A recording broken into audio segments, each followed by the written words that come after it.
On my previous how to do a pop and bang video, I said I'll teach you how to do flat foot shifting, so today that's what I'm going to be teaching you. It's very simple to do, so you don't really have to worry about it. I don't believe it can cause any damage at all, so let's get straight into it. So this time I'm holding the phone the correct way around to make it a bit easier to see. So you click calibration, then go to rev limits, then full throttle shift. Just click enable there.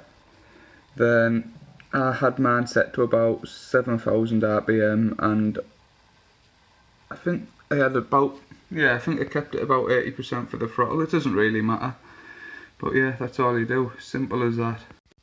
One last thing is, I won't personally be doing any demonstrations. I used to run it on my car and I didn't like it. Every time you try heel and toe, you'll hit a rev limiter, because that's the way it sort of works.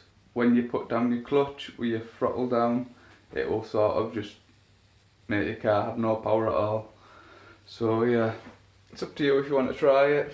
As I say, easy enough to do, so enjoy it. Also, for the people messaging me on Instagram saying, will the pop and bang map work on my car?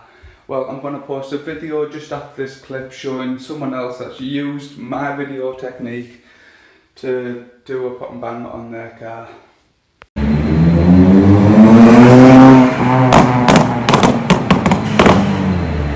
I'm feeling a bit lazy. I'm going to see how a waterless wash works on the car now.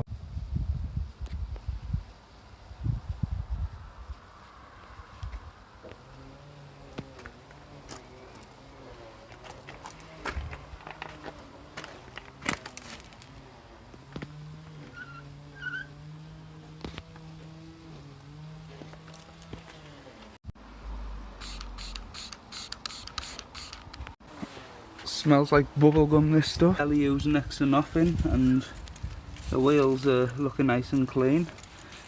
Arches are looking as good as they're gonna look. It's got pretty much all the thick off the paint dirt wise. Windows are clean again, so I think it's done its job really.